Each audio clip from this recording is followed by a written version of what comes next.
Good evening, friends. I'm so glad you're here with me tonight. Wherever you are in the world right now, whatever time it is, I want you to know that this is your moment to let everything else fade away. So let me ask you gently, where are you listening from tonight? And what time is it in your part of the world? I love imagining all of us scattered across different places, different time zones, yet somehow connected in this quiet space together. Tonight, we'll drift slowly into a story that reaches back thousands of years, to a time when the first cities were rising from the dust of ancient Mesopotamia, when writing itself was still so new that every mark on clay felt like a small miracle.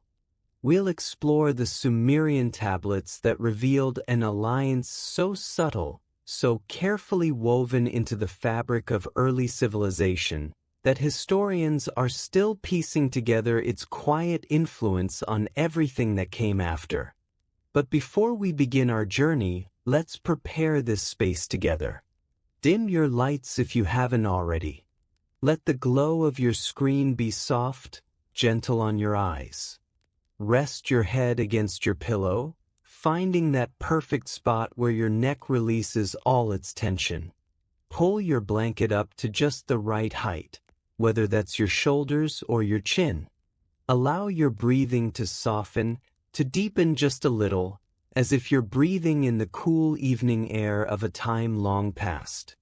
If this peaceful journey helps you unwind tonight, if you find yourself drifting into that lovely space between waking and dreaming, feel free to tap that like button and subscribe to the channel. But only if it feels right to you. No pressure, no urgency. Just a gentle invitation whenever you're ready. Now, let your eyes grow heavy as we step back in time together, to the land between two rivers, where everything we think of as civilization first learned to whisper its secrets into clay. Let me share with you how it all began, there in the warm dust of southern Mesopotamia, around 3200 BC. Picture yourself standing at the edge of a settlement that barely deserves to be called a city, not yet anyway. The sun is beginning its slow descent toward the horizon, painting everything in shades of amber and rose. You can hear the distant sound of the Euphrates River, that steady, eternal murmur that has lulled countless generations to sleep over thousands of years. In a small room with walls made of sun-dried brick, a scribe sits cross-legged on the floor. Before him is a palm-sized piece of wet clay, still cool and soft between his fingers. He's young, this scribe, perhaps 20 years old, and he's nervous because the temple administrator is watching over his shoulder. His job is simple, really almost mundane. Record how many jars of barley have been stored in the temple granary this month. He picks up his reed stylus, carved from the banks of that same river that hums in the background. The stylus comes to a point, but not a sharp one, more like a tiny wedge. And when he presses it into the clay at an angle, it makes a mark that looks a bit like a bird's footprint, wider at one end than the other.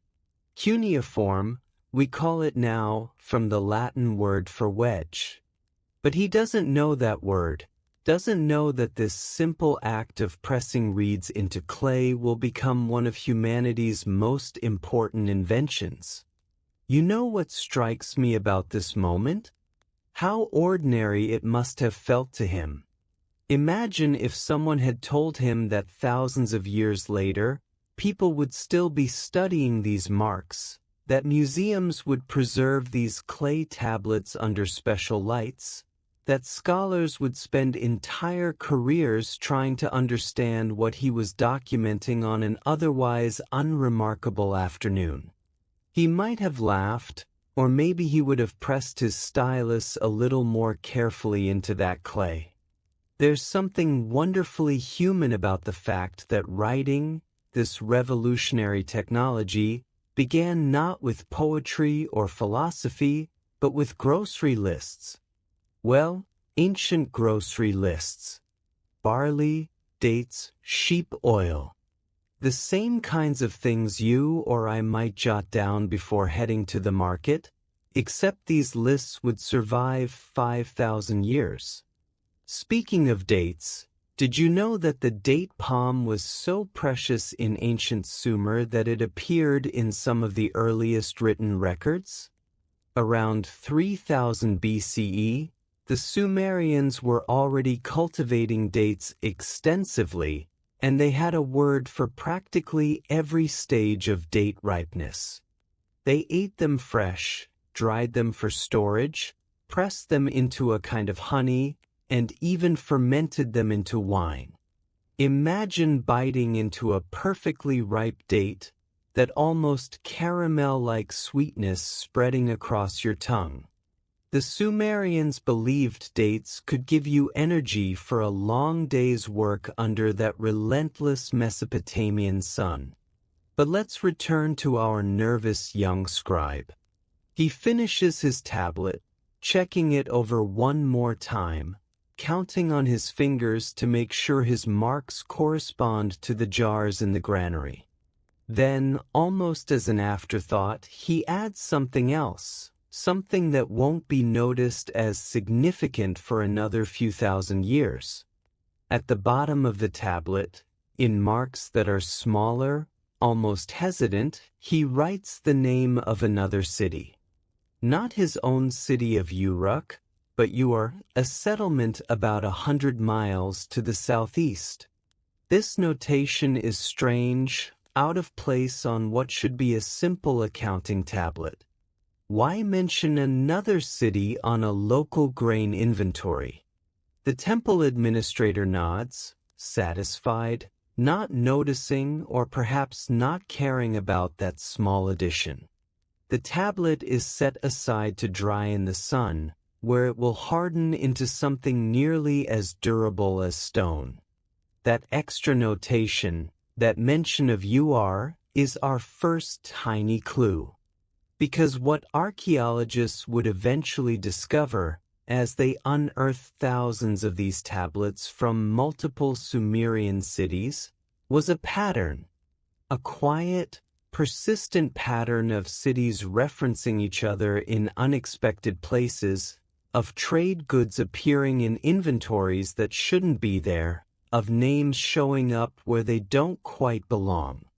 It was as if the cities were speaking to each other in code, hiding messages in plain sight among the barley and sheep counts. Now, I want you to imagine you're holding one of these tablets. It fits perfectly in your palm, still slightly warm from the sun that dried it. Run your fingers across its surface. Can you feel those tiny wedge-shaped impressions? Each one is a thought, an intention, a small act of communication across an enormous gulf of time. Someone just like you, with the same kinds of worries and hopes and hunger pangs, pressed their reed into this clay and left a part of themselves behind. Let me tell you about another food that appears constantly in these early tablets: onions. Yes, onions. Around 2500 BCE, Sumerian workers were often paid in onions, along with bread and beer. The tablets record massive quantities of onions being distributed to laborers building temples and digging canals. Historians estimate that a single worker might receive several pounds of onions per month. Can you imagine that smell, that sharp, eye-watering bite of fresh onion? The Sumerians loved them raw, cooked, dried, and pickled. They believed onions had healing properties, that they could ward off illness and give strength. There's something comforting about that, isn't there? Knowing that thousands of years ago, someone was crying while cutting onions, just like we do. Some things never change. But back to our mystery, because that's what we're really here for tonight. That alliance is hidden in the tablets, waiting to be discovered. The first archaeologists who found these tablets in the late 1800s and early 1900s didn't notice anything unusual. They were too excited just to have found writing, to have proof that human beings were recording their thoughts 5,000 years ago. They carefully cleaned the tablets, numbered them, photographed them, and sent them off to museums in London, Paris, Berlin, and Philadelphia. It wasn't until the 1960s, when computers started to become available for research, that someone thought of creating a database of all these tablets. They entered every word, every name, every number, creating a massive digital archive of ancient Sumerian records. And that's when the patterns started to emerge, subtle at first, then increasingly impossible to ignore. Certain cities seem to be mentioned together far more often than geography or politics could explain. Trade goods were appearing in quantities and locations that didn't match what we knew about ancient supply routes. And most intriguingly, there were references to meetings, to gatherings, to something the Sumerians called the Assembly of the Wise. But these references were scattered, incomplete, like pieces of a conversation overheard through a wall. Imagine you're sitting in a room with a crackling fire, soft and warm, its light dancing across these ancient tablets spread out on the floor around you. Outside, a gentle wind moves through date palms, making that distinctive rustling sound, like whispered secrets. You're beginning to see it now, the shape of something larger, something that these ancient scribes were so careful to hide in plain sight that it took us 5,000 years to notice. The Sumerians, it seems, had a secret. Not a dramatic secret, not armies or treasures or forbidden knowledge. No, something much more subtle and, in its own way, much more powerful. They had learned something that would take the rest of humanity another few thousand years to truly understand. That cooperation, quiet and persistent and organized, could accomplish more than any individual city ever could alone. And they were so good at keeping this secret that we almost missed it entirely. As this first chapter draws to a close, let your breathing deepen. Feel your body sinking a little further into your mattress. We've only just begun to uncover this ancient alliance, and there's so much more to discover. But for now, just rest in this moment, in this space between the ancient world and ours, where time moves slowly and secrets wait patiently to be revealed. And now, allow your mind to float gently into the next chapter, where we'll meet the cities themselves, those first experiments in human cooperation, rising from the dust beside their rivers. Picture this with me now, as your body relaxes deeper into comfort. It's around 3000 BCE, and if you could somehow float high above southern Mesopotamia, looking down like a bird catching the thermal currents, you'd see something that had never existed before in human history. Cities. Not just villages or temporary camps, but actual cities with tens of thousands of people, permanent structures, walls, temples that reach toward the sky like stone fingers. There's Uruk, the largest of them all, sprawling across nearly 2 square miles, home to perhaps 50,000 people. Can you imagine?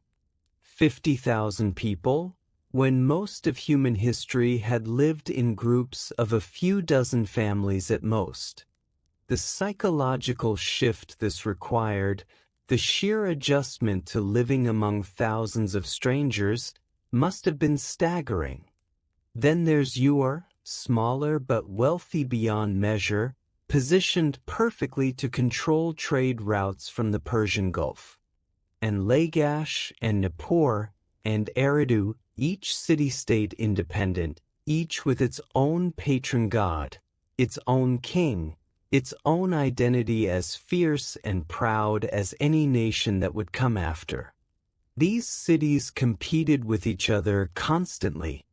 They fought over water rights, because in that desert climate, controlling irrigation canals meant the difference between abundance and starvation. They quarreled over trade routes, over fishing rights in the rivers, over boundary stones that marked where one city's influence ended and another's began. Reading the records of their disputes is almost amusing sometimes. They're so petty, so human. One tablet records a king complaining that his neighbor's sheep had wandered across the border and eaten his city's grass. Important matters, these disputes over sheep and grass, when your entire civilization depends on agriculture and every blade of grass feeds an animal that feeds your people. But here's what's fascinating, what kept historians puzzled for decades. Despite all this competition, despite the wars and disputes that fill so many of the tablets, these cities weren't destroying each other. City-states in other parts of the ancient world, in early Egypt or later in Greece, tended toward dominance. One city would eventually conquer the others, establishing an empire, imposing unity through force. But not in Sumer. Not for a surprisingly long time. The cities remained independent, remained rivals, yet somehow they also thrived. They grew larger, wealthier, more sophisticated in their art and architecture and administration. It was as if they had found some kind of balance, some way to compete without destroying, to maintain their independence while also benefiting from being part of a larger network. Let me tell you about a peculiar food that helps illustrate this point. Around 2700 BCE, the Sumerians developed a strange delicacy called bird's nest soup, though it wasn't quite like the Asian dish we know today. They would harvest the nests of certain swallows that nested in the cliffs along the Euphrates, but they weren't after the nests themselves. Inside these nests, the birds stored a type of clay-covered seed that, when properly prepared, had a nutty, unusual flavor. The preparation was complex, requiring special knowledge that was carefully guarded. Here's the interesting part. The best locations for harvesting these nests were spread across different city territories. No single city controlled all the good harvesting sites. So the cities developed an informal agreement. During harvest season, traders could cross borders freely, could visit the nesting cliffs regardless of which city's territory they fell in. And in return, the delicacy was shared, appearing at feasts in cities hundreds of miles apart. It seems like such a small thing, such a silly thing even, this agreement about bird's nest delicacy. But it's actually profound. It means these cities, despite their conflicts, had learned to cooperate when it served mutual interests. They had learned to separate different types of interaction, to fight over water rights while peacefully sharing access to gourmet bird nests. This is what made the Sumerian alliance so remarkable. It wasn't a formal treaty with signatures and ceremonies. It was something much more subtle, a web of small agreements, unofficial understandings, carefully maintained relationships that operated beneath the surface of official politics. I want you to picture yourself walking through the streets of Uruk at twilight. The day's heat is finally breaking, and the stone walls are releasing the warmth they've absorbed, making the air thick and drowsy. You pass a baker's shop where flatbread is being pulled from a clay oven, the smell of toasted grain making your mouth water. Sumerian bread around 2800 BC was made from barley and emmer wheat, and it was often flavored with sesame seeds or dates. The crusts were hard, meant to be dipped in soup or beer to soften, and that combination, bread and beer, was the foundation of the Sumerian diet, the fuel that built their civilization. As you continue through the streets, you notice something interesting. There's a building here that doesn't quite fit, architecturally speaking. The bricks are arranged in a pattern that's more common in Ur than in Uruk. Inside, you catch a glimpse of men sitting in a circle, speaking quietly.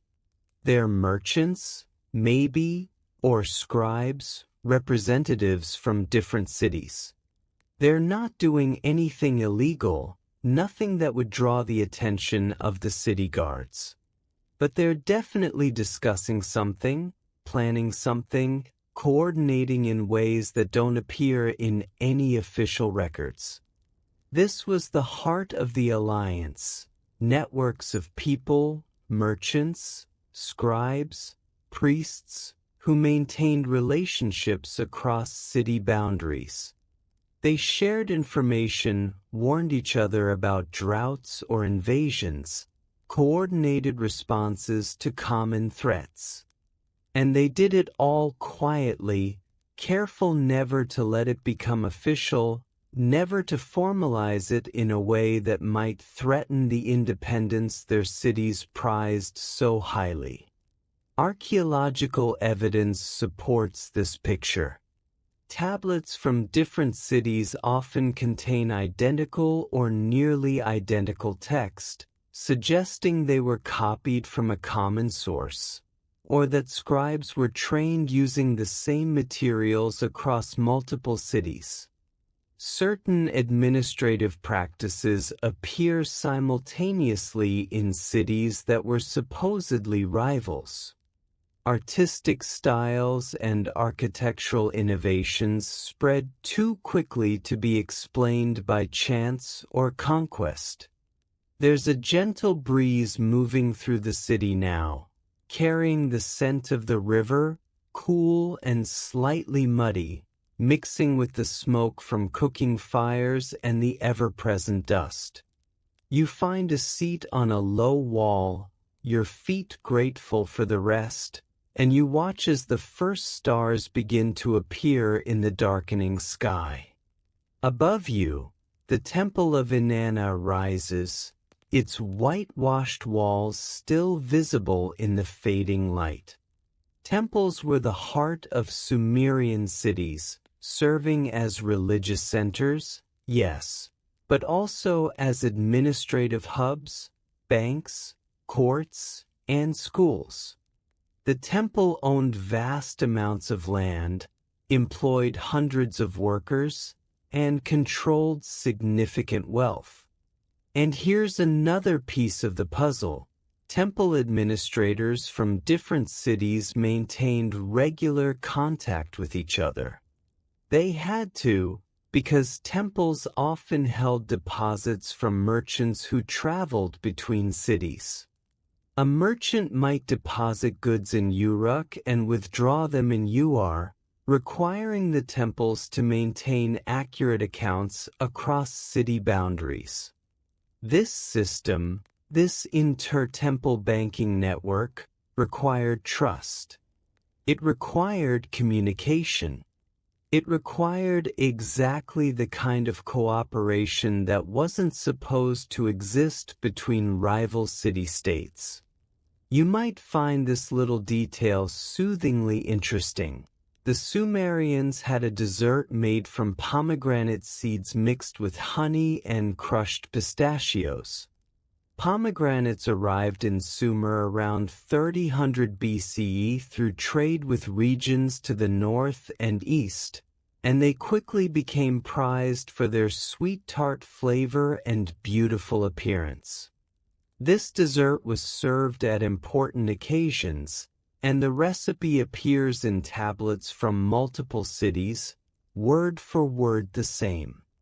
Someone was sharing recipes across city boundaries, ensuring that a diplomat from Lagash would find familiar food when visiting Nippur.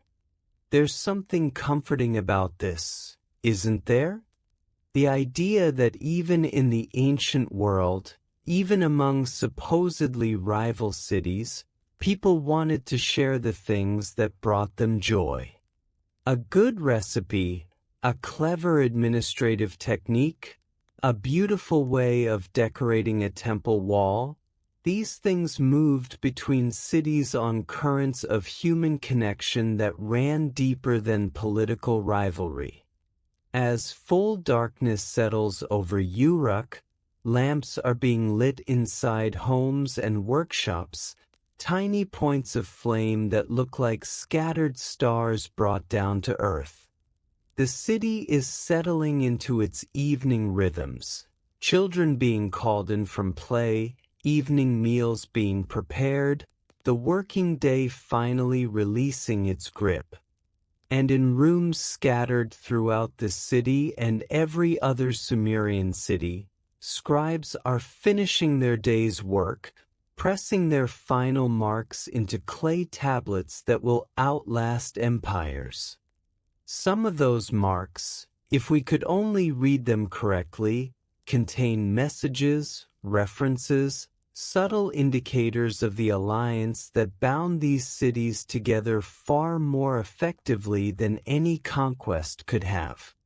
The secret is hidden there in the tablets, in the pattern of trade goods and shared practices, in the identical recipes and coordinated religious festivals, in 100 small details that, taken together, reveal a truth that challenged everything historians thought they knew about early civilization.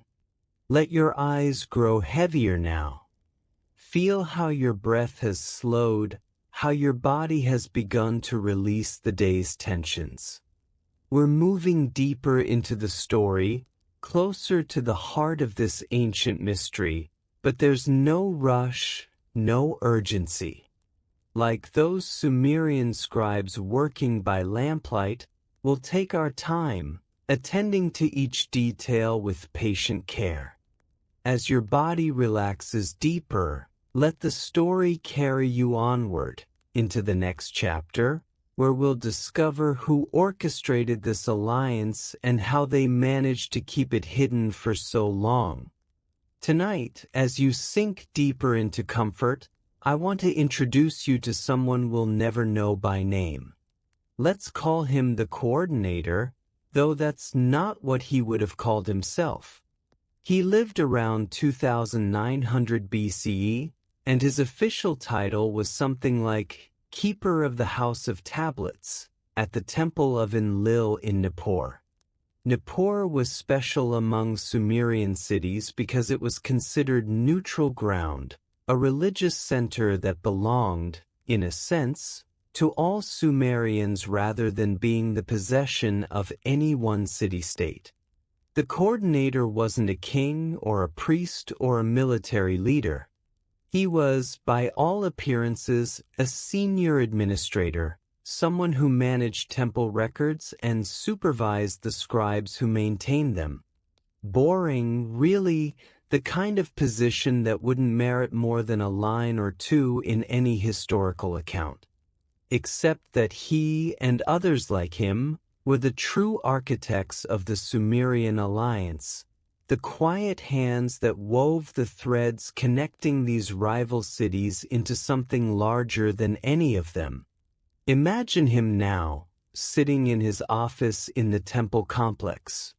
The room is cool despite the afternoon heat, the thick walls keeping the interior comfortable. There's a small window high up where light streams in, illuminating the dust motes that dance in the air like tiny spirits. Before him on a low table are dozens of clay tablets, covered in those familiar wedge-shaped marks, each one telling a story if you know how to read between the lines. He picks up one tablet from Uruk and reads it carefully. It's an inventory of trade goods, nothing more, but he notes that it mentions a shortage of copper. He sets it aside and picks up another, this one from Lagash, which happens to mention a surplus of copper in its temple warehouses. He doesn't write anything down, doesn't make any official notation, but the next time a merchant from Lagash visits Nippur, which happens, coincidentally, to be quite soon, the coordinator will mention, almost casually, that he heard Uruk might be interested in purchasing copper. This is how the alliance worked. Through hundreds of small interactions like this, information shared quietly, connections facilitated, crises prevented before they could develop. The coordinator and his counterparts in other cities were essentially running an informal intelligence network, ensuring that resources flowed to where they were needed, that cities didn't go to war over problems that could be solved through trade, that the whole system remained in balance. What's remarkable is how deliberately unofficial this all was. There are no treaties, no formal agreements, no contracts spelling out the terms of cooperation. Everything happened through personal relationships, through trust built over years and decades, through a shared understanding that this quiet coordination served everyone's interests better than the chaos of unrestricted competition. Let me tell you about a food that illustrates this beautifully. Around 2850 BCE, a plague of locusts devastated the barley harvest in the southern cities, including Uar and Eridu. Barley was essential. It was the staple grain from which bread and beer were made, the foundation of the entire diet. Without barley, people would starve. The tablets from that year should show crisis, panic, famine. But they don't. Instead, they show something curious. The northern cities, including Nippur and Kish, which weren't affected by the locusts, suddenly show massive shipments of barley leaving their temples. The official records don't explain where this barley went. They just note it as distributed for temple purposes. But within weeks, the southern cities' records show barley arriving, listed as tribute or offerings, or various other euphemisms that avoid directly acknowledging that one city was rescuing another. The locust plague should have weakened the southern cities, perhaps even led to their conquest by rivals. Instead, it strengthened the bonds of the alliance, demonstrated that the system worked, that cooperation could overcome disasters that would have destroyed cities operating alone. There's something wonderfully human about how carefully they maintain the fiction of independence. The northern cities couldn't just say, "We're sending you food to help you through the famine," because that would imply the southern cities were weak, dependent, and somehow subordinate. Instead, they invented reasons, called it tribute for religious festivals or payment for imaginary debts or gifts in honor of diplomatic marriages. Everyone involved knew the truth, but maintaining the polite fiction allowed cities to accept help without losing face. Picture yourself now in a meeting of these coordinators, these quiet architects of civilization. It's evening, and they've gathered in a private room in Nippur's temple complex. There are perhaps 8 of them, representing the major cities, and they're sharing a meal together. The food is simple but good, flatbread made from barley and wheat, still warm from the oven, a stew of lentils and onions, savory and filling, and dates stuffed with chopped nuts and honey for sweetness. Lentils, by the way, were one of the earliest cultivated crops in Mesopotamia, dating back to at least 7000 BC. They were prized because they grew relatively quickly, stored well when dried, and provided essential protein and nutrients. A bowl of lentil stew with bread and onions was probably the most common meal in ancient Sumer, eaten by everyone from laborers to kings. The smell of lentils cooking, earthy and slightly nutty, would have been a constant background scent in Sumerian cities. As they eat, these coordinators are talking, but not about anything official. They're discussing their children, complaining about the heat, sharing gossip about priests and merchants. It all seems very casual, very social. But listen more carefully, and you'll notice information being exchanged. Someone mentions, almost offhandedly, that tensions are rising between two cities over water rights. Someone else notes that a certain temple has been stockpiling weapons. A third person suggests that perhaps it would be good to organize a religious festival, something that would bring the rival cities together in neutral territory, remind them of their common culture. Plans are being made here, but they're being made in a way that allows everyone to maintain deniability. If anyone asks, this was just a friendly dinner, a social gathering. Nothing official happened, no agreements were made, no treaties were signed. And yet, by the end of the evening, everyone at this table knows exactly what needs to be done, who will do it, and how they'll coordinate their actions without appearing to coordinate. This is sophisticated, remarkably sophisticated for a time we often imagine as primitive or simple. These weren't naive people stumbling toward civilization. They were skilled operators who understood politics, psychology, and the delicate art of cooperation far better than we usually give them credit for. There's a soft lamp flickering in the corner of the room now, casting long shadows that dance across the walls. Outside, you can hear the night sounds of the city settling down, dogs barking in the distance, the murmur of voices from nearby homes, the eternal whisper of the river that gave this civilization life. One of the coordinators stands to leave, gathering his robe around him. Before he goes, he clasps hands with each of the others, a gesture of friendship and trust. These handshakes, these personal bonds, were the foundation of the entire system.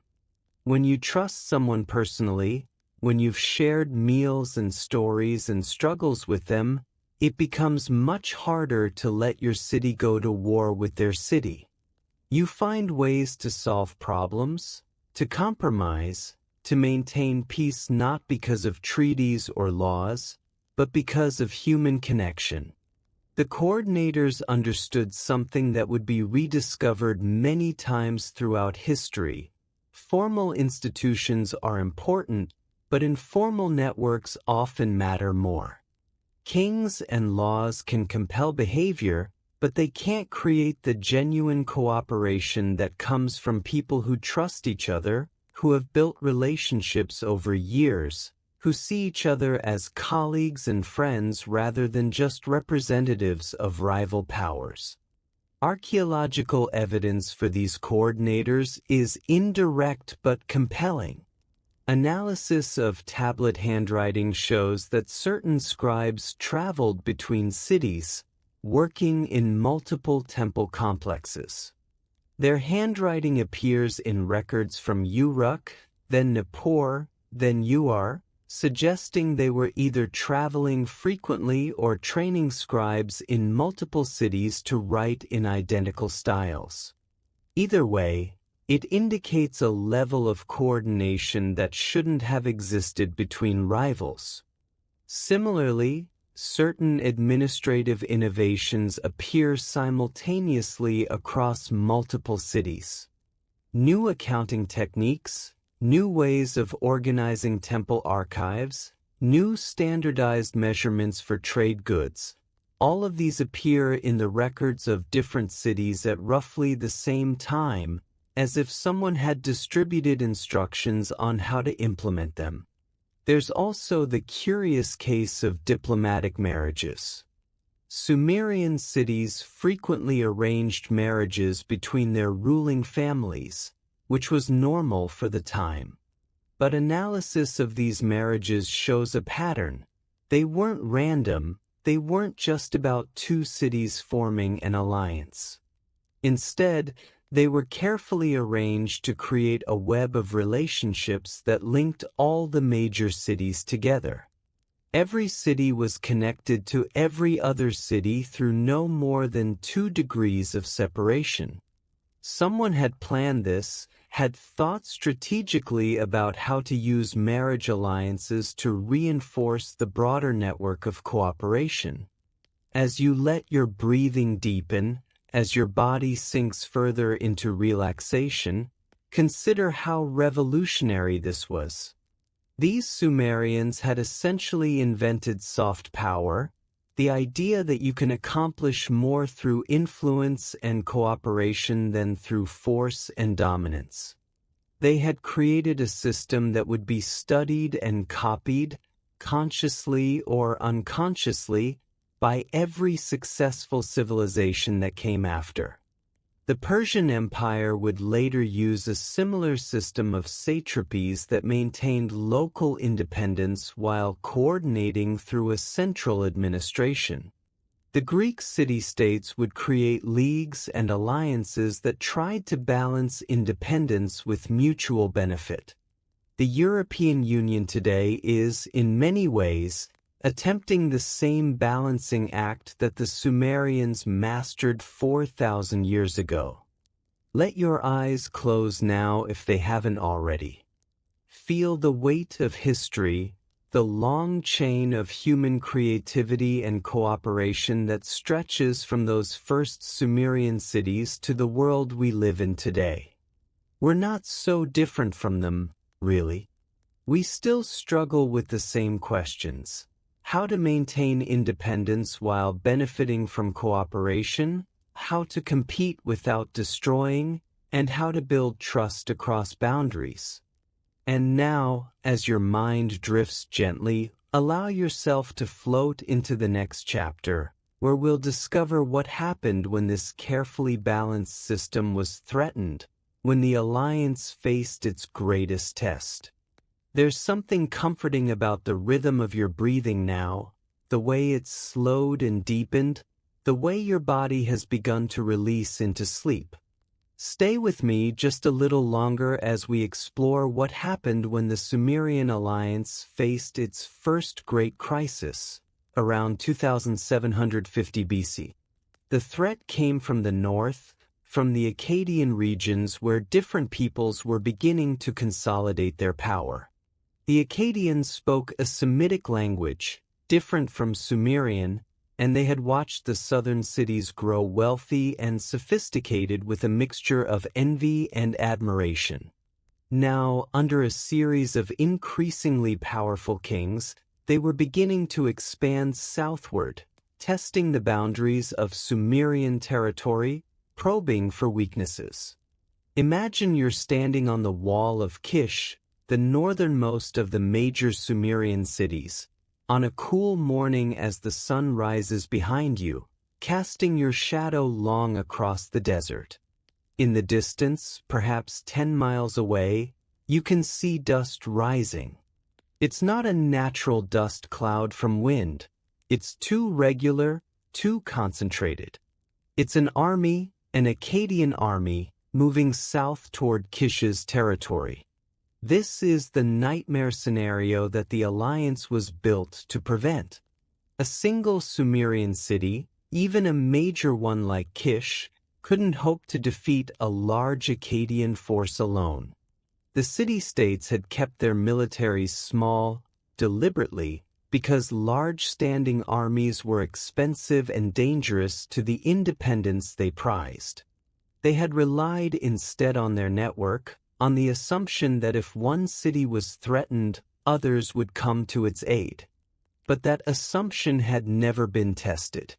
The alliance was unofficial, based on personal relationships and informal agreements. There were no treaties requiring cities to defend each other. And now, as real danger approached, everyone was about to find out whether their careful web of cooperation could withstand genuine stress. The king of Kish sent messengers racing south to the other cities, carrying tablets that described the threat in urgent terms. These tablets still exist, sitting in museums now, and their language is fascinating. The king doesn't demand help, doesn't invoke any formal alliance or treaty. Instead, he writes to each southern city as if addressing an old friend. He mentions their long relationship, recalls past cooperation, notes casually that this northern threat might not stop at Kish if it succeeds.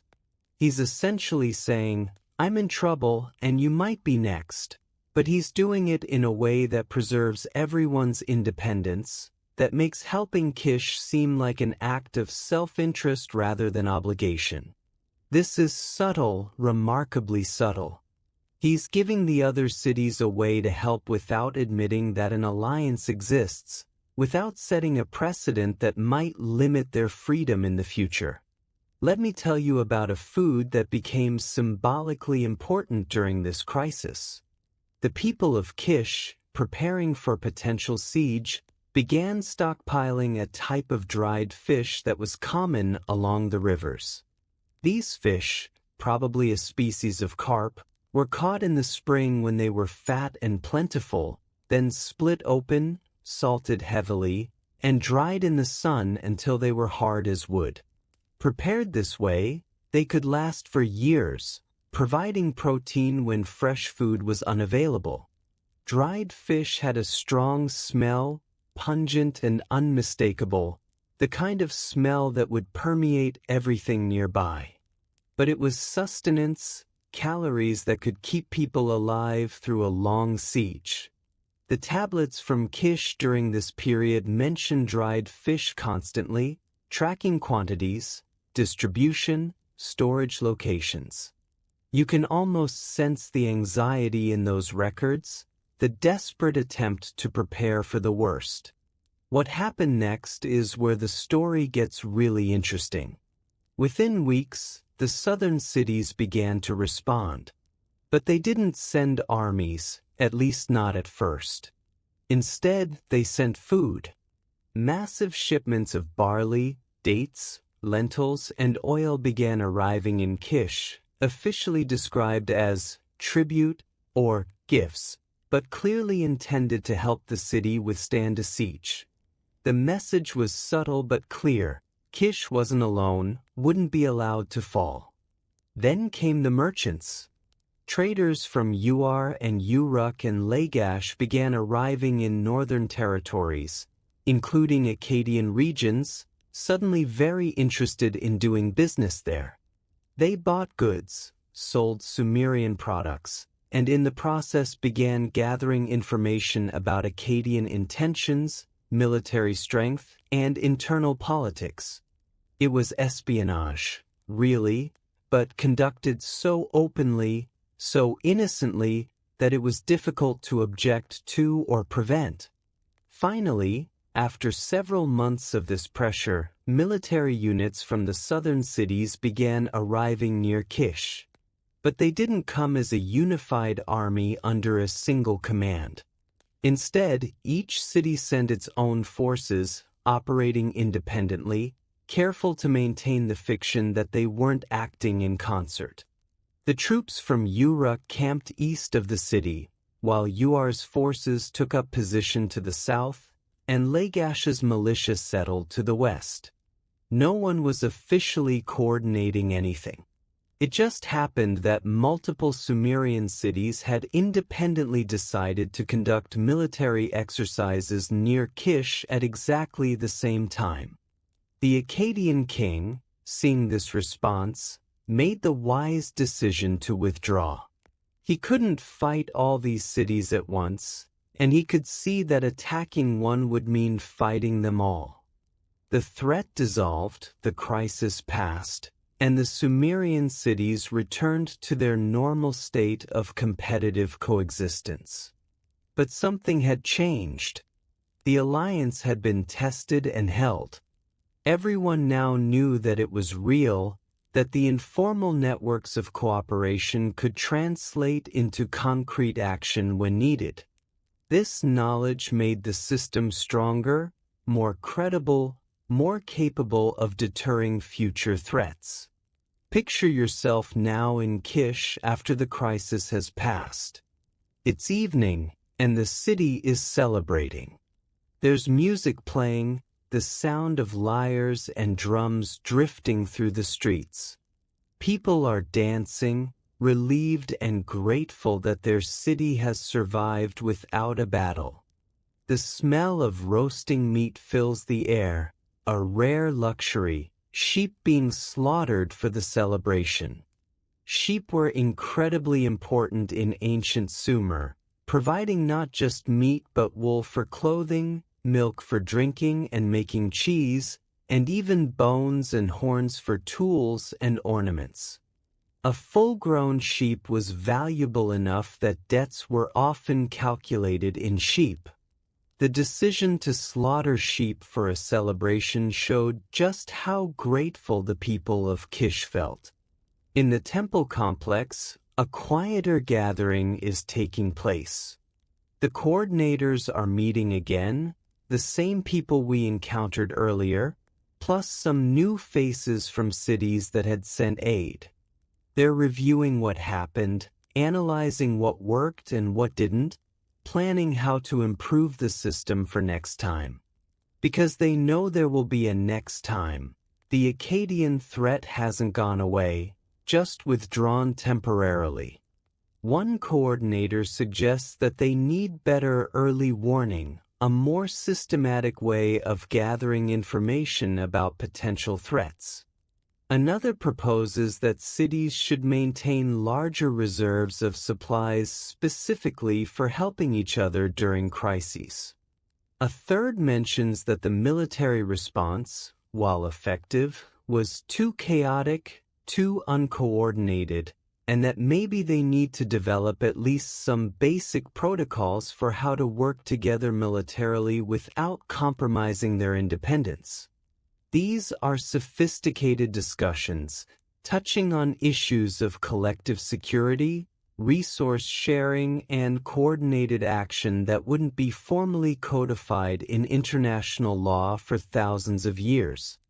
And they're having these discussions informally, over dinner, in a way that allows them to plan collective action while maintaining the polite fiction that no formal alliance exists. There's a scribe in the corner of the room and he's taking notes, but his tablet will never explicitly mention what's being discussed. Instead, it will record that religious leaders from various cities met to discuss the upcoming festival of Enlil, and that they agreed to increase temple offerings and coordinate certain rituals. Reading it, you'd never know that what was really being planned was an intelligence network and a mutual defense pact. This is the genius of the Sumerian alliance.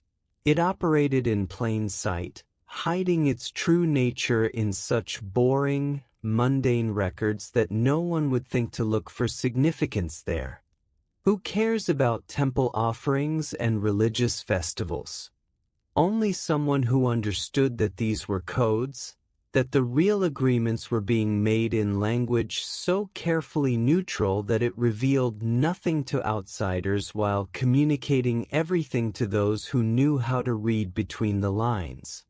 Let your breathing slow even more now. Feel how relaxed your face has become, how your jaw has unclenched, how even your eyelids feel heavy and soft. We're moving through this ancient story, peeling back layers of time, discovering how these early peoples solved problems that still challenge us today. The crisis of the northern threat proved that cooperation could work, that cities could maintain their independence while still acting collectively when necessary. It was a lesson that would serve the Sumerians well for centuries, allowing their civilization to flourish even as threats grew larger and more sophisticated. But there was another test coming, a different kind of challenge that would push the alliance to its limits in unexpected ways. As your body sinks deeper into rest, let your mind drift gently forward in time, toward the next chapter, where we'll explore what happened when the threat came not from outside, but from within the alliance itself.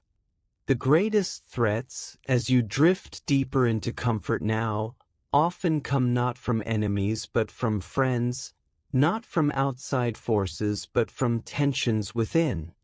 Around 2700 BCE, the Sumerian alliance faced exactly this kind of challenge, one that would test whether trust could survive when interests diverged, when what benefited one city might harm another. The problem began with water, as so many problems did in that desert environment.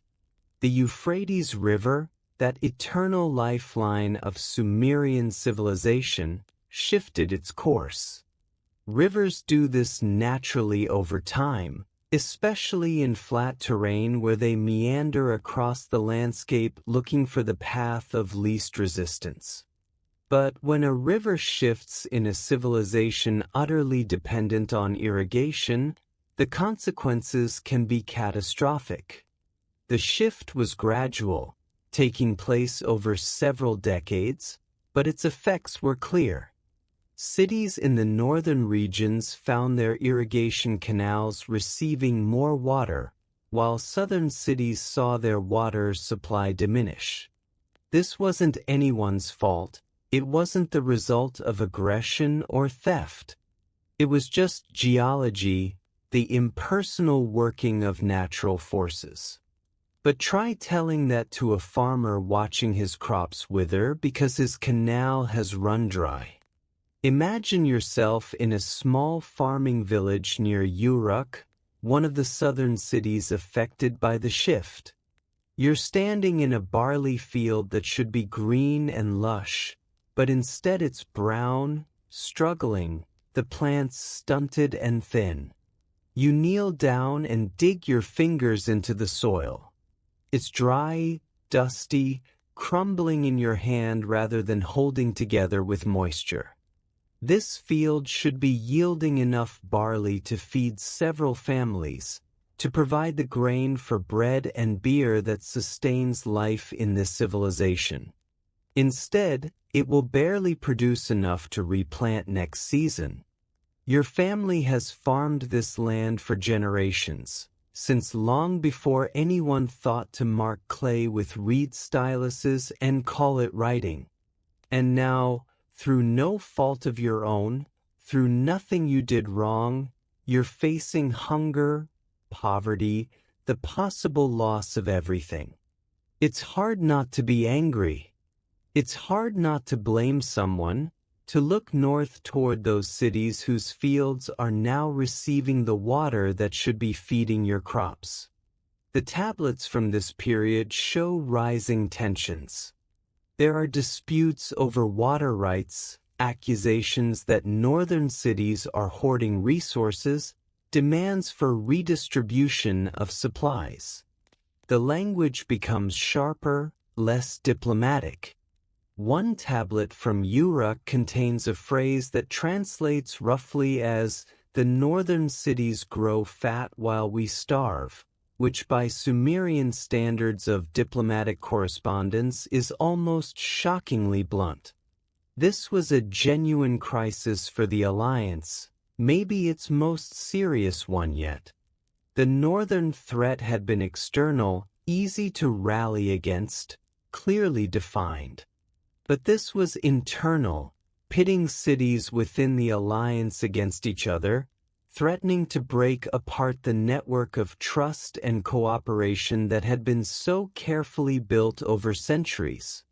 Let me tell you about a food that became a source of bitter irony during this time. Cucumbers, which had been cultivated in Mesopotamia since at least 3000 BCE, grew exceptionally well in the northern cities thanks to the extra water from the shifted river. The tablets record that northern markets were overflowing with cucumbers, so abundant that their price dropped to almost nothing. Meanwhile, in the south, cucumbers became a rare luxury, something only the wealthy could afford. Cucumbers in ancient Sumer were prized for their cool, refreshing taste in that hot climate, and also for their supposed medicinal properties. They were eaten fresh, pickled in brine, or mixed into yogurt for a cooling side dish. The fact that something as simple and pleasant as a cucumber could become a symbol of inequality, of the growing divide between northern and southern cities, shows how deeply this crisis cut. The coordinators faced a dilemma. They could force redistribution, requiring northern cities to share their increased water access with southern cities. But how? There were no treaties, no formal mechanisms for enforcement, no acknowledged authority that could compel cooperation. The whole system was based on voluntary participation, on cities choosing to cooperate because it served their interests.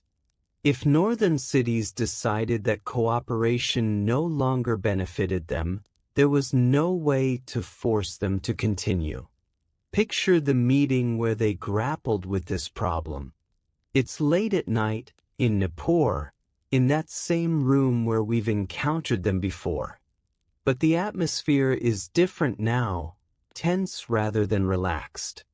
The coordinator from Uruk is angry, barely contained, arguing that the alliance has failed, that southern cities have supported northern cities in the past and are now being abandoned when they need help. The coordinator from Kish, a northern city, is defensive, pointing out that his city didn't cause the river to shift, that they can't just give away water their own farmers need. The argument goes in circles, voices rising, old grievances being aired, the careful diplomatic language breaking down under stress. It seems like the alliance might actually fracture, might, and not with a dramatic break but with a slow dissolution as cities decide it's easier to go their own way. Then the coordinator from Nippur speaks. He's older than the others, has been managing these relationships longer, has seen crises come and go. He doesn't argue or rebuke. Instead, he tells a story. He describes a time, generations earlier, when southern cities had plenty and northern cities had faced crisis. He pulls out ancient tablets, dusty and yellow with age, showing records of southern cities sending grain north, providing support, asking nothing in return except the implicit understanding that if situations ever reversed, they would be remembered. He reminds everyone in the room that the alliance has survived because of long-term thinking, because cities have been willing to help even when it cost them, trusting that eventually circumstances would change and they might be the ones needing help. Then he makes a proposal, simple but radical. What if they built new canals, massive public works that would redirect water from the north back to southern regions? It would be expensive, require labor and resources from all the cities, and provide the most benefit to the south.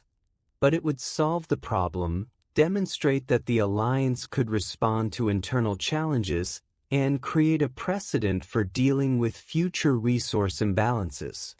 The room is quiet after this proposal. Everyone is calculating, considering costs and benefits, trying to decide if their city should support this plan.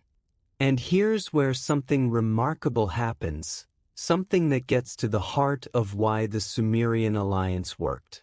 The coordinator from Kish, who had been most resistant to helping the southern cities, speaks up.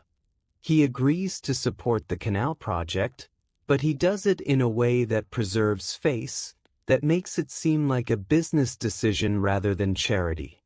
He notes that if southern cities collapse economically, northern cities will lose valuable trading partners. He points out that the skilled craftsmen of Uruk and Ur produce goods that northern cities need. He frames helping the South as enlightened self-interest, making it possible for his city to support the project without seeming weak or submissive. This is political genius, really. He's found a way to do the right thing, to support collective action, while maintaining the independence and pride that Sumerian cities valued so highly. And his framing allows other northern cities to follow his lead, to support the canal project while preserving the fiction that they're acting out of self-interest rather than obligation. Over the next several years, the canal project proceeded. It was massive, requiring the labor of thousands of workers from multiple cities. The tablets that record its construction are actually quite beautiful in their detail, tracking every basket of earth moved, every brick laid, every barrel of beer provided to workers as payment. Oh, speaking of beer, let me tell you about Sumerian beer because it was central to this project. Around 2700 BCE, beer was thick and nutritious, almost like liquid bread, made from barley and emmer wheat that was partially baked into loaves, then crumbled into water and allowed to ferment. The result was murky, had to be drunk through straws to avoid the chunks of grain that settled at the bottom, and was both a major source of calories and a safe alternative to water that might carry disease. Workers on the canal project received several liters of beer per day as part of their payment. The beer was different strengths depending on your position, stronger for skilled workers and supervisors, weaker for common laborers. But everyone got beer, and the tablets track its distribution with obsessive precision, ensuring that every worker received their proper ration. The canal project succeeded. It took years, and it required unprecedented cooperation between the cities, but when it was finished, water flowed south again, and the crisis eased. Southern fields greened, crops recovered, and the balance was restored. But more important than the canal itself was what the project demonstrated, that the alliance could handle internal conflicts, could find solutions to problems that threatened to tear it apart, could adapt and respond to changing circumstances. The trust that had been built over generations was strong enough to survive genuine stress, genuine conflict of interest. As you let your eyes remain closed, as your breathing continues its slow, peaceful rhythm, consider how remarkable this was. These cities had every reason to let the alliance fail, to prioritize their own immediate interests over long-term cooperation. But they chose the harder path, the path that required sacrifice and trust and long-term thinking. And their choice paid off. For another 2 centuries, the Sumerian cities continued to thrive, maintaining their independence while benefiting from cooperation, competing with each other while sharing resources and supporting each other against external threats. It's a model that humanity has tried to replicate many times since, with varying degrees of success. The challenge is always the same: how to balance individual freedom with collective benefit, how to maintain trust when interests diverge, how to think long-term when short-term pressures are overwhelming. The Sumerians didn't have all the answers. Eventually, their alliance did fail, overcome by forces too large to resist. But for a while, for a few precious centuries at the dawn of civilization, they achieved something remarkable: genuine cooperation without forced unity, collective security without loss of independence, human connection that transcended political boundaries. Let your body sink deeper now into rest. We have one more chapter to explore, one final piece of this ancient puzzle. But take your time getting there. There's no rush, no urgency. Like the Euphrates River flowing eternally toward the sea, our story will carry you gently forward at its own pace. And now, as your mind drifts, allow yourself to float into the final chapter, where we'll discover how this alliance was eventually documented, how the secret that had been hidden for so long finally came to light in the tablets that archaeologists would unearth thousands of years later. In the deep quiet of your relaxation now, as your body has released into complete comfort, let me share with you the final part of this story: how a secret kept for thousands of years was finally revealed, not through dramatic discovery but through patient scholarship, through connecting dots that had been sitting in plain sight all along. Around 2500 BCE, something changed in how Sumerian scribes kept their records. Maybe it was because the alliance had worked for so long that it seemed safe to be slightly less circumspect about it. Maybe it was because a new generation of coordinators, who hadn't lived through the early uncertain years, felt less need for elaborate security. Or maybe it was simply that the system had become so complex, so sophisticated, that keeping it completely hidden was no longer practical. Whatever the reason, the tablets from this period began to contain more explicit references to intercity coordination, more direct acknowledgement of collective decision-making. Not much more, mind you. The Sumerians never wrote anything like, "Today we held a meeting of our secret alliance." But there are hints, small cracks in the facade of independence through which we can glimpse the reality underneath. One tablet, discovered in the ruins of Nippur in the early 1900s, contains a phrase that puzzled translators for decades. Literally translated, it says something like, "The assembly of those who see across boundaries met to discuss the matter of the northern trade routes." It's oddly specific in some ways, oddly vague in others. Who were those who see across boundaries? What was the matter of the northern trade routes? For a long time, scholars assumed this was religious language, maybe referring to a council of priests or seers. But as more tablets were discovered and translated, as patterns began to emerge, it became clear that this was actually one of the rare direct references to the coordinators, to the network of people managing the alliance. Imagine yourself now as one of those scholars, sitting in a museum archive room, surrounded by thousands of clay tablets. It's quiet here, climate-controlled to preserve these ancient artifacts. Just the soft hum of ventilation systems and the scratch of your pen against paper as you take notes. You've been studying these tablets for years, have read so many inventories and administrative records that you sometimes dream in cuneiform. And then you notice something. A phrase that appears in tablets from 3 different cities, identical wording, referring to a meeting that supposedly took place separately in each city but on the same date. You pull more tablets, checking dates, cross-referencing, and slowly a picture emerges. These weren't separate meetings. This was one meeting, attended by representatives from multiple cities, but recorded in each city's archives as if it had happened locally. Your hands are shaking a little as you realize what you're seeing.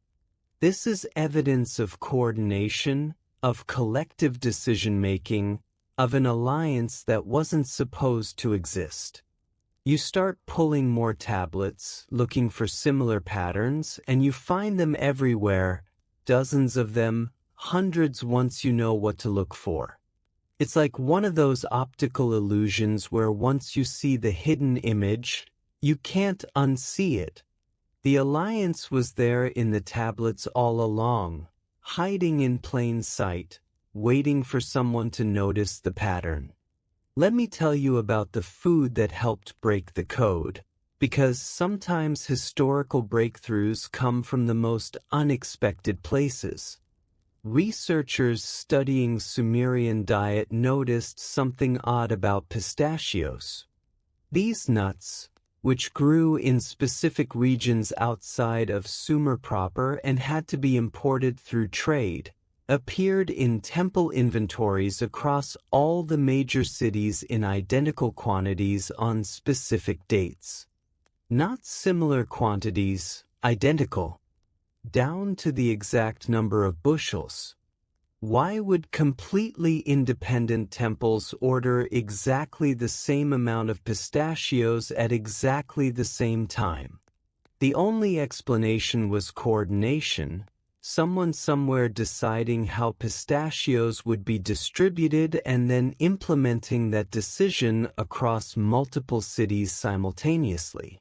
Pistachios, by the way, were considered a delicacy in ancient Sumer, prized for their distinctive flavor and the difficulty of obtaining them. They were often served at important banquets, sometimes roasted and salted, sometimes mixed with honey and dates. The fact that even something as luxurious as pistachio distribution was being coordinated gives you a sense of how sophisticated the alliance had become by this later period. The breakthrough in understanding the alliance came in the 1970s, when computer analysis of the tablets became possible.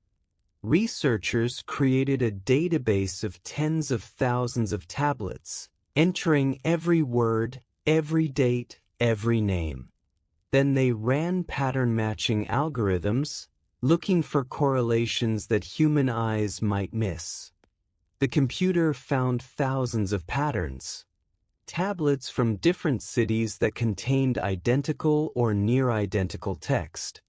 Trade goods that appeared in multiple inventories simultaneously. Names that showed up in records from cities hundreds of miles apart within days of each other. Dates that aligned too perfectly to be coincidence. Most dramatically, the computer identified what scholars now call the coordination events, dates when something significant happened in multiple cities at once. New administrative policies implemented, religious festivals scheduled, trade agreements modified, military preparations begun.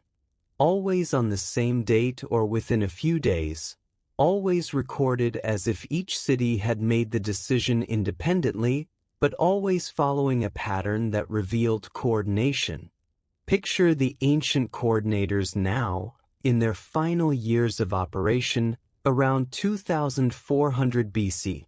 They're old men, most of them, have been managing this system for decades.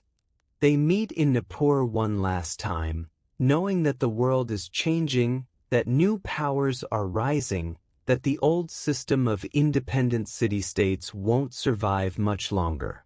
The Akkadian Empire is growing stronger under ambitious kings. Within a few generations, Sargon of Akkad will conquer all the Sumerian cities, unifying Mesopotamia by force for the first time. The age of independent city-states is ending, the age of empires beginning. Do these old coordinators know this? Can they sense it?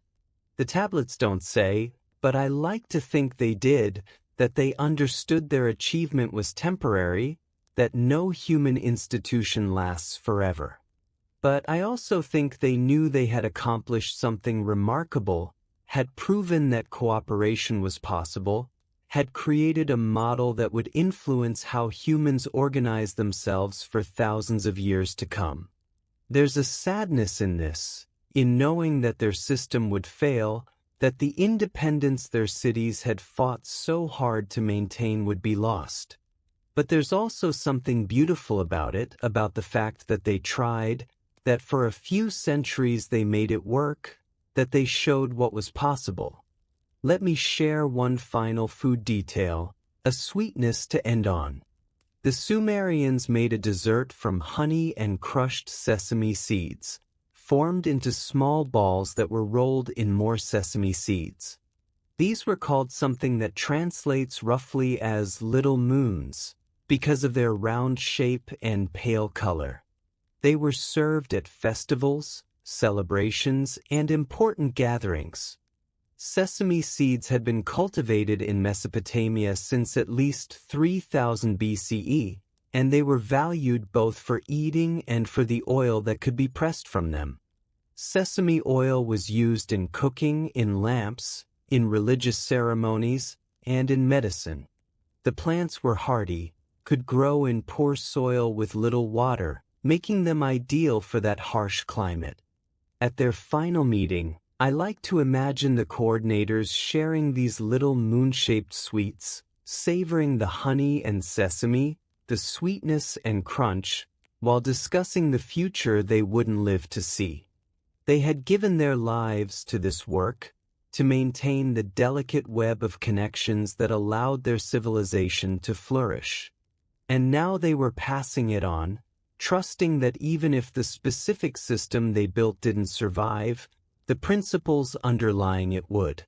The tablets they left behind are scattered now across museums around the world, in London and Paris and Berlin and Philadelphia and Baghdad. Small pieces of clay, covered in wedge-shaped marks, seemingly mundane records of barley and sheep and temple offerings. But hidden in those marks, encoded in those boring inventories and administrative notes, is the story of humanity's first great experiment in voluntary cooperation, in maintaining peace through trust rather than force, in building something larger than any individual city could achieve alone. As you drift now on the edge of sleep, your breathing so slow and peaceful, your body so completely relaxed, take this ancient story with you into your dreams. Let it remind you that cooperation is possible, that trust can be built even between rivals, that humans have always been capable of creating systems more sophisticated than we give them credit for. The Sumerians didn't have the answers to all our problems. They lived in a different time, faced different challenges, operated with different constraints.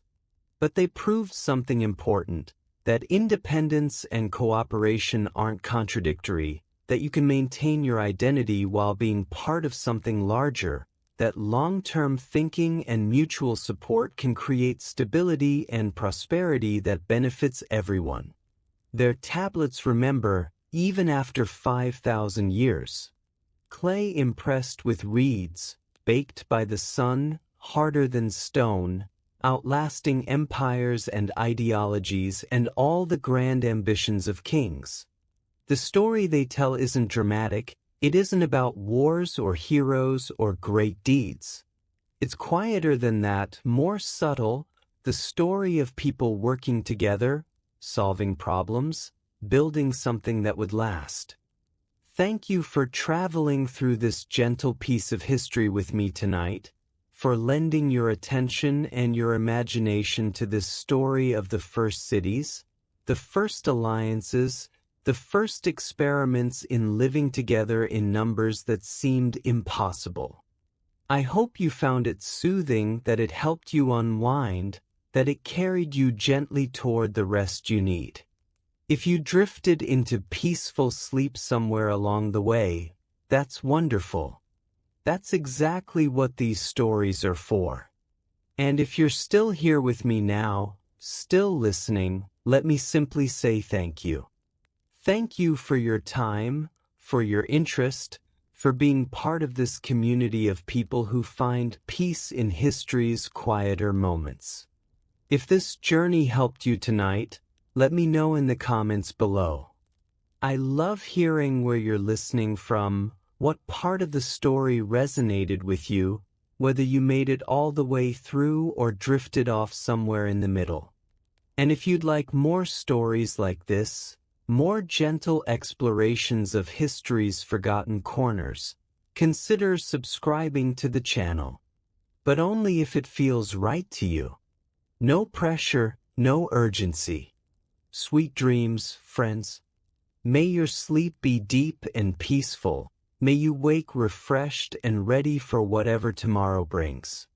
And may you carry with you, somewhere in the back of your mind, the knowledge that 5,000 years ago, people not so different from us learned to work together, to trust each other, to build something beautiful that lasted. Good night.